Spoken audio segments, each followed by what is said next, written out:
সালটি ছিল 1955।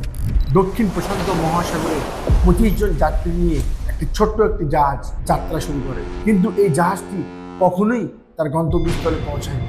5 সপ্তাহ পর দক্ষিণ প্রশান্ত মহাসাগরে এই জাহাজটিকে ভাসমান অবস্থায় পাওয়া যায়, কিন্তু না ছিল এই জাহাজের মধ্যে কোনো মানুষ, না ছিল কোনো লাশ, যা ছিল শুধু প্রশ্ন আর রহস্য। সেদিন এই জাহাজটির মধ্যে কি ঘটনাটি ঘটেছিল, চলুন এই ভিডিওর মাধ্যমে আমরা সেই রহস্যের অজানা পথে যাত্রা শুরু করি।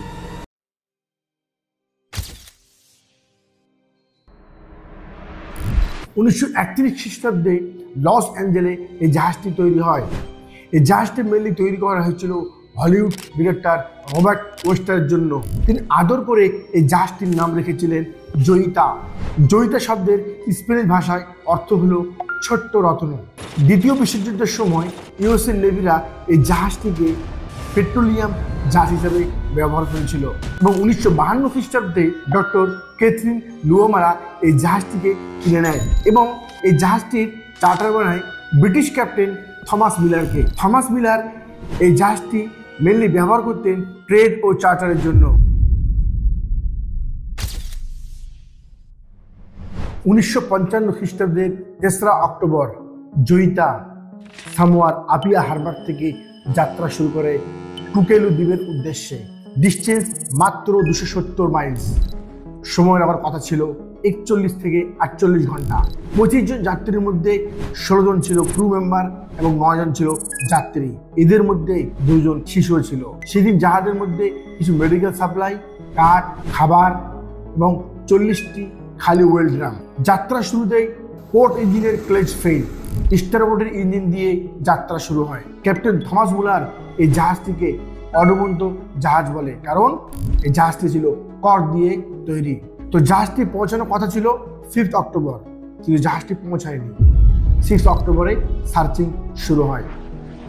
নিউজিল্যান্ডের এয়ারফোর্স প্রায় 1 লক্ষ বর্গমাইল সার্চিং করে, কিন্তু জাহাজকে খুঁজে পাওয়া যায় না।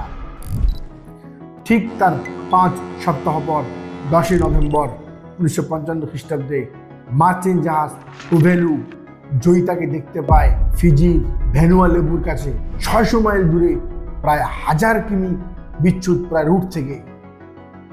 সবথেকে অবাক করা বিষয় হলো জাহাজের 25 জন মেম্বারই গায়েব।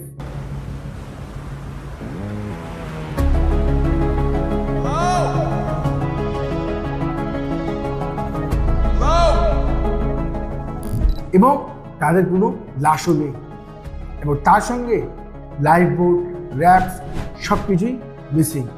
আর র্যাফট যেটাকে আমরা কি বলি, ছোট নৌকা, সেটাকে আমি র্যাফট বলি, সব কিছুই মিসিং। তাহলে এতগুলো লোক কোথায় গেল? এরপরে শুরু হয় তদন্ত বা ইনভেস্টিগেশন।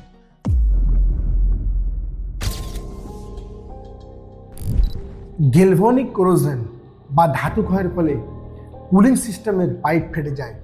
সেই ছিদ্র দিয়ে জল ঢুকতে শুরু করে এবং জাহাজের তলদেশে জল জমতে শুরু করে। জয়িতা সম্পূর্ণভাবে ডুবে যায়নি, কারণ জয়িতা ছিল কাঠ ও কক দিয়ে তৈরি। প্রায় 45 ডিগ্রি তির্যক হয়ে ভাসতে শুরু করে এবং পাম্পগুলিকে খারাপ অবস্থায় পাওয়া গিয়েছিল এবং জরুরিকালীন ওদের হাত পাম্পও ছিল না জাহাজের মধ্যে। ফলে জমে থাকা জলটাকে বের করানোর কোনো উপায় ছিল না এবং রেডিও ট্রান্সমিটারের তার কাটা অবস্থায় ছিল। তো সাহায্যের জন্য সিগন্যাল পাঠানোর কোনো উপায় ছিল না। ডাক্তারের ব্যাগে রক্তাক্ত ব্যান্ডেজ, স্টেথোস্কোপ আর ঘড়ি থেমে আছে সকাল 10:25 AM।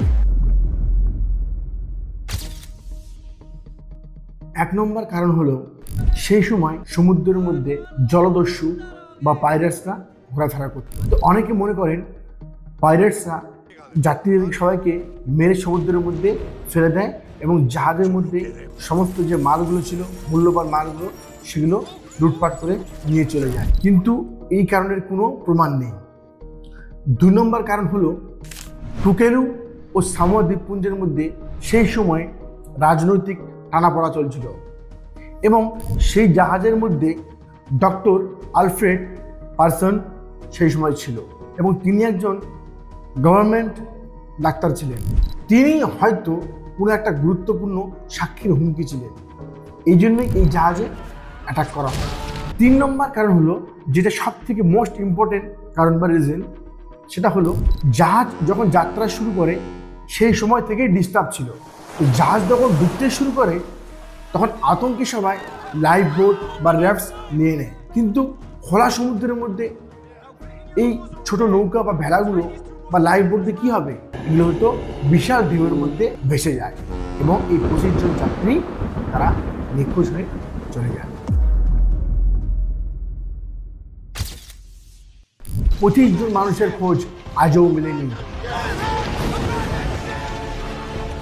কিন্তু এই ভাসমান খালি জাহাজ মানুষের একটাই প্রশ্ন এখনো বয়ে নিয়ে বেড়ায়, তা হলো সেদিন রাতে কি ঘটেছিল।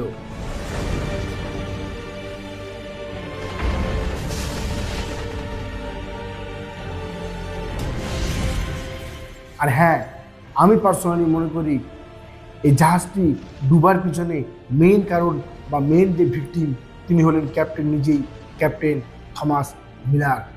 আপনারা কি মনে করেন?